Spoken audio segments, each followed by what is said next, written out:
سجدے سے اصل مقصد کسی کے احکام کو تسلیم کرنا ہے۔ اندر کے جذبات احکام کی تعمیل کی طرف مائل ہوتے ہیں تو اندر کے جذبات کا اطاعت کی طرف مائل ہونا سجدہ کہلاتا ہے، جس کو سر تسلیم خم کرنا بھی کہتے ہیں۔ اس کے معنی یہ نہیں کہ جب کوئی آیت سامنے آئے تو زمین پر ماتھا ٹیک دیا جائے، بلکہ معنی ہوتے ہیں اندر کے جذبات کا اطاعت پر مائل ہو جانا۔ یہ اطاعت پر مائل ہو جانا ہی دراصل سجدہ ہے۔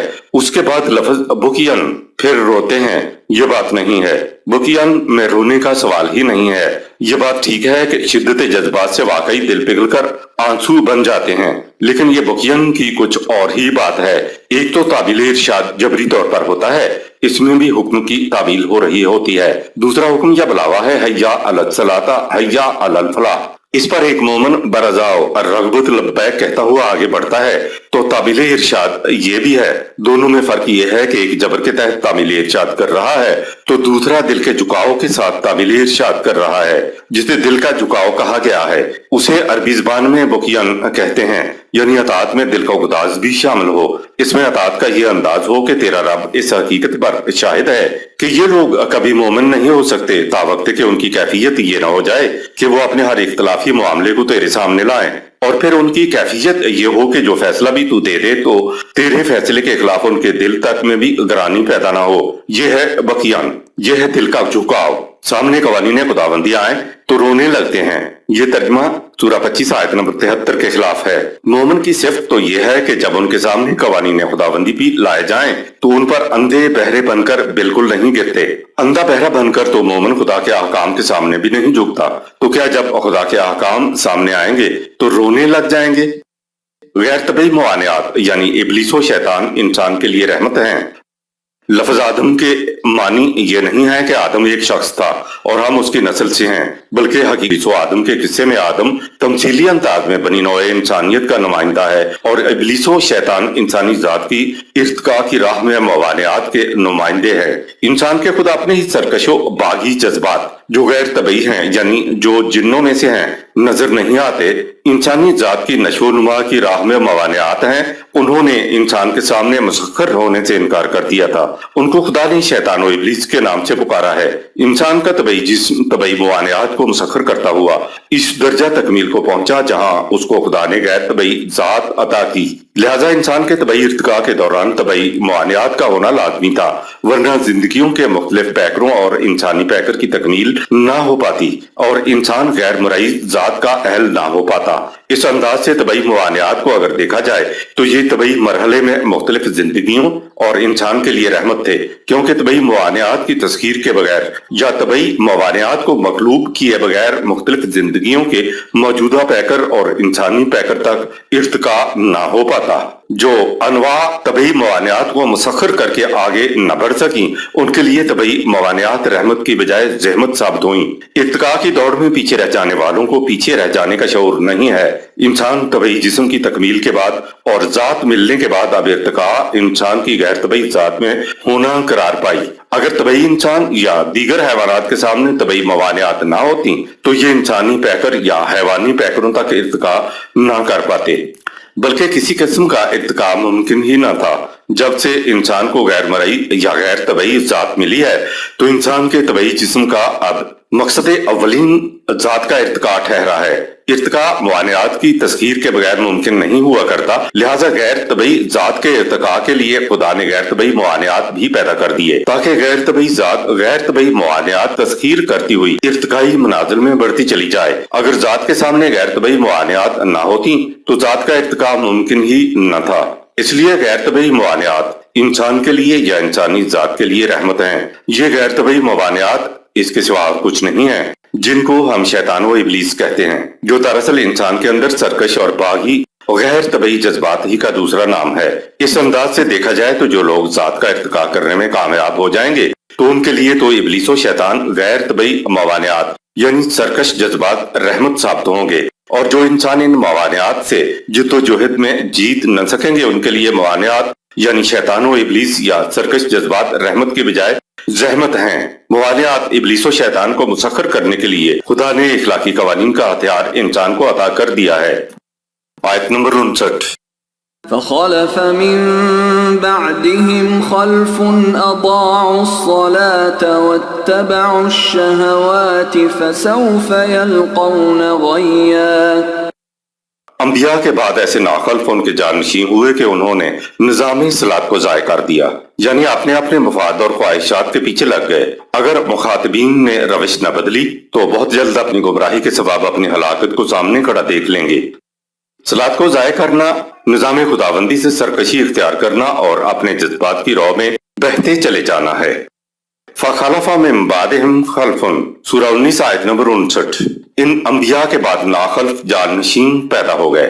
انبیاء کرام کی خصوصیت قرآن نے یہ بتائی کہ وہ اپنے رفقا کو صلاۃ و زکوٰۃ کا حکم دیا کرتے تھے، سورہ 19 آیت نمبر 55۔ تو گویا خلف وہ ہوئے جو صلاۃ کی نہ صرف خود نگہداشت کرتے تھے بلکہ اپنے ساتھیوں کو بھی صلاۃ کی تلقین کیا کرتے تھے، یعنی قوانین خداوندی کے مطابق قائم نظام میں زندگی بسر کرتے تھے۔ یہ ہوئے خلف۔ اور ناخلف کی نشانی بتائی کہ اضاعوا الصلاۃ، سورہ 19 آیت نمبر 59۔ انہوں نے صلاۃ کو ضائع کر دیا۔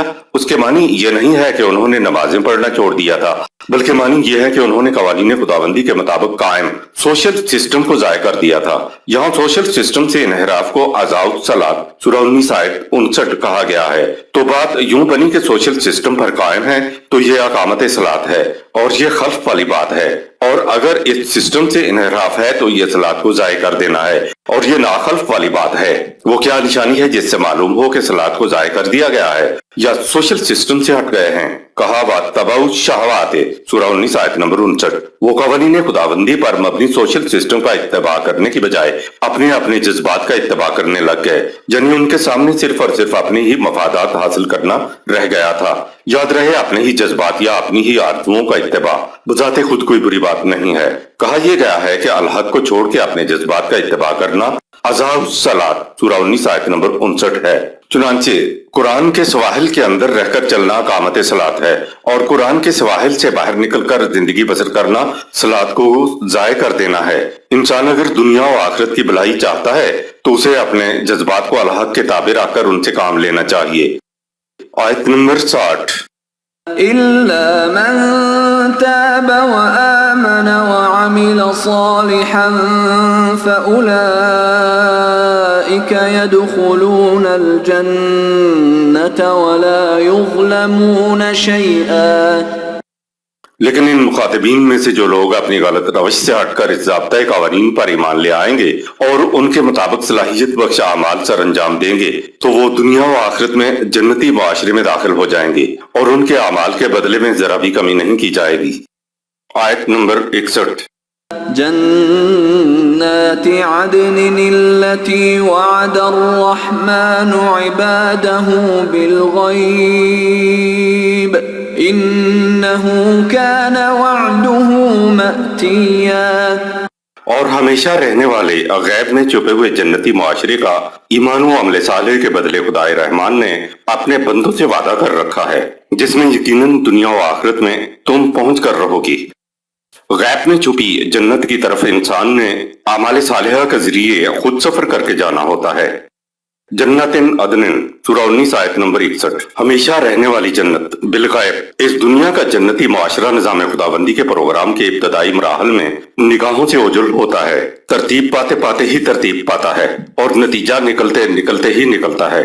جہاں تک اخروی جنت کا تعلق ہے تو وہ بھی اس دنیاوی زندگی میں سامنے نہیں آ سکتی۔ یہی جنت عدن جو ابتدا میں پوشیدہ ہوتی ہے، غیب میں نشو و نما پانے کے لیے موجود ہوتی ہے۔ جس طرح بیج میں درخت مٹی میں دبا ہوا غیب میں نشو و نما پانے کے لیے موجود ہوتا ہے، ایمان و عمل صالح کے بیجوں میں پوشیدہ جنت کا خدائے رحمان نے وعدہ کیا ہوا ہے کہ جنت تشکیل پا کر رہے گی۔ کہا یہ گیا ہے کہ جس شے کا وعدہ کیا ہوا ہے اس تک تم پہنچ کر رہو گے۔ ماتیہ، یہ لفظ مفعول ہے تو یہ ترجمہ ٹھیک نہیں کہ جنت یا خدا کا وعدہ سفر کرتے کرتے تمہارے پاس پہنچ کر رہے گا، بلکہ معنی یہ ہے کہ تم خود سفر کرتے اس تک پہنچ جاؤ گے۔ ایک مثال سے سمجھیے، گاڑی میں پنڈی سے لاہور کے لیے سوار ہوتے ہیں تو پہلے جہلم آ جاتا ہے، پھر گجرات آتا ہے، پھر گجراوالا آ جاتا ہے۔ یہ تینوں شہر تو اپنی جگہ ٹھہرے ہوتے ہیں، دراصل ہم گاڑی میں بیٹھ کر خود ان شہروں کے اسٹیشنوں پر پہنچ رہے ہوتے ہیں۔ تو یہ ہے ماتین، یعنی جنت عدن یا خدا کا وعدہ تمہاری طرف سفر نہیں کر رہا ہوتا، بلکہ تم خود سفر کر کے جنت یا خدا کے وعدے کی طرف جاتے ہو۔ صحیح راہ پر اعمال کرتے ہوئے